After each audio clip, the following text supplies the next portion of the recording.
So hi Year 10, welcome back.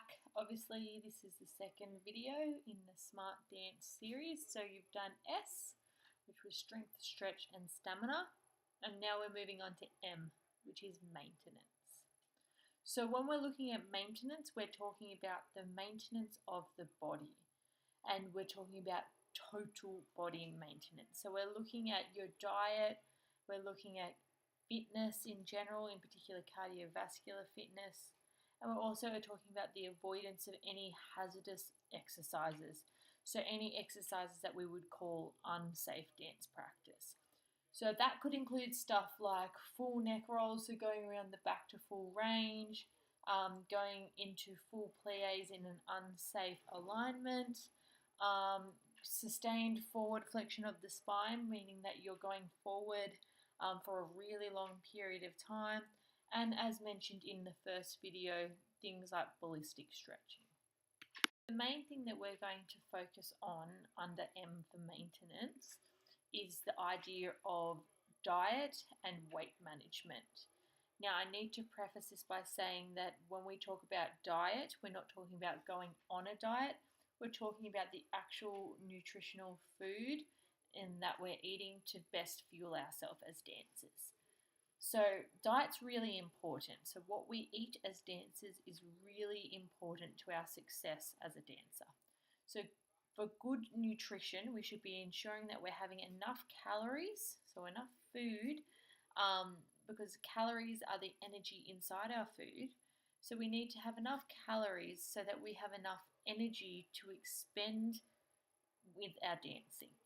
Okay, so we're needing to have enough energy to be able to then do things for a longer period of time without fatigue and then exhausting ourselves. In addition to this, we need to make sure that we're having all the required nutrients that are needed by our bodies, and obviously having those nutrients in the correct proportions. Now, boys and girls and at different age ranges will need different things, so it's important to know what we do need at any certain given age. In addition to that, we need to obviously make sure that we're having enough of the micronutrients to look after our body and ensure optimal health. Obviously, we need to make sure that we're having enough carbohydrates to have enough daily intake of energy, as mentioned before. And of course, we are looking to remove as much junk food from our diet and highly processed foods from our diet, because obviously the more processed the foods, the harder it is for the body to break down and then give us energy. So aside from having enough energy from our food, as dancers we do need to be aware that weight management is important. Now, if a dancer is overweight, there is an increased stress placed on their body, on their cardiovascular system and on their joints. There's also a restriction on some of the movements in which they can do if the dancer is highly overweight. We're talking more to the point of what we would then call obesity. Okay. On the flip side, then an underweight dancer is also significantly at risk, and this is actually very common in the dance world. So the two most common eating disorders that we do see in a lot of dancers is anorexia nervosa and bulimia nervosa, which are both actually psychological disorders, which are related to the individuals and the way they see their own body, and obviously then their self-esteem. So this is something that is actually diagnosed, and it is the mind that is having the issues, which then reflects into the body. So those sort of things we need to be very aware of as dancers and ensure that we're looking after ourselves and we're not wanting to put ourselves at risk of those sort of things. So as dancers, we need to kind of understand what our own body needs and try and make sure that we're managing our bodies to be the best that they can be. And we're trying to make long-term eating habits as well as activity patterns. So we don't want to be kind of sitting around all day and eating junk food, because that will cause us to be overweight. And that's going to affect our ability to dance to our best.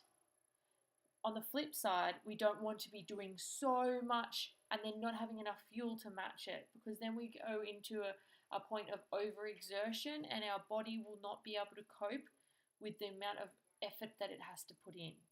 So we need to find the happy medium. We need to find where it is that we are fueling our body to be able to best perform at our highest potential.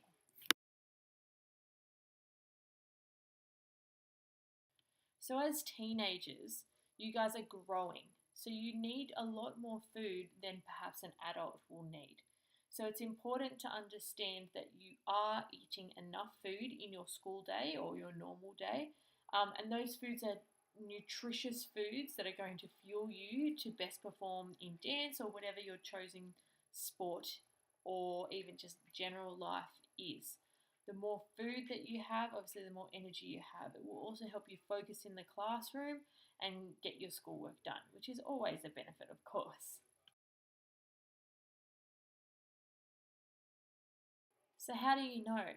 So, if you find yourself kind of crashing at the end of the day, kind of having really big energy slumps, chances are maybe that you haven't had enough food or haven't had enough of the right kind of foods in that day. For those of you who do a lot of dancing after school, it's important to ensure that you're fueling yourself before, so you're having enough food pre-workouts and also having enough after dancing. A lot of people might struggle to eat after dancing, and that's kind of normal, but it's also really important that you do get those meals in your day, because it will help you recover and stop you getting sore muscles and allow you to be able to do the same thing the next day and the next day. So the best way to kind of track how you're going is actually spend a week writing down everything that you eat each day and also tracking your mood and your energy levels in that day. At the end of the week, you can look at the general patterns and look at, am I overeating? Am I undereating? Has the food I've eaten in that day kind of affected my mood perhaps? Am I eating a lot of junk food every single day? That kind of thing. So that's actually something that you guys will be doing. So on your Google Classroom, in your maintenance notes, you will be asked to set up a table to track your diet for a week. So you best start with today. So up until now, you can write down everything you've eaten today. Some of you might even wish to start with yesterday's food and write down yesterday's and today. And what I want you to do is keep that up for a week. We will then use that in class to kind of establish the general patterns in your eating. Some of you might have great diets, and that's really, really good. And that just means that you can kind of acknowledge that and know that that's something you want to keep up. Other people might find some big loopholes.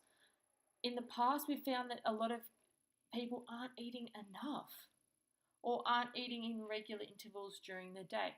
So we're looking for that kind of thing. The other thing I want you to make sure that you track is the amount of water that you're drinking in the day, because water is very, very important. Hydration will allow your body to process the foods and work at its optimum levels. So we're going to track that as well. We're looking to try and probably have at least 2 litres of water a day. And for a lot of us, that's a really, really big challenge. So that's something else that I'm going to ask you to do. When I'm talking about eating a healthy diet, I'm talking about making sure that you have a healthy balance of all 3 of what we call your macronutrients. So that's your protein, your fats, and your carbohydrates. Now, in the past, with the diet kind of fads, people label fats as something bad, but they're actually something very, very important and something we don't want to avoid. So we're trying to kind of have good large quantities of all 3, because they are the 3 main components of your diet, and they help us kind of grow muscle, they help us thrive and keep us alive. They are supplying our energy. The other thing that we want to make sure that we're getting in is our micronutrients, which are our vitamins and our minerals, and they help our body carry out its functions to use that energy that the macronutrients are giving us. Okay, so though all those nutrients are supplying our body energy. Now that energy is measured in what we call kilojoules, In America, sometimes they say calories, but in Australia, we measure in kilojoules. So if you look at the nutritional information on the back of a packet, you will notice that there's a breakdown of everything, and the serving size is generally measured in kilojoules. So that's the amount of energy in that food. So another task that you're going to be doing is looking at how much energy you actually burn in a day. And so how much do you need to then eat to kind of match that? And then you're going to take one of your days of food and try and just work out how many kilojoules you consumed versus how many kilojoules that you were burning.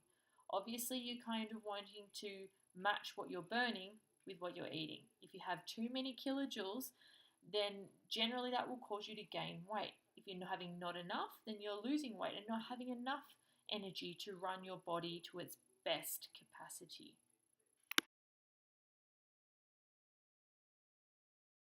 So maintenance is a little bit of a shorter one. So we're kind of just covering the idea of making sure that we're maintaining the most healthy body that we can to then safely execute dance movements. So I've already mentioned that you've got a couple of tasks that I want you to do. So head on and get those tasks done. And then once that's all done, you can move on to the next tutorial, which is A, standing for alignment.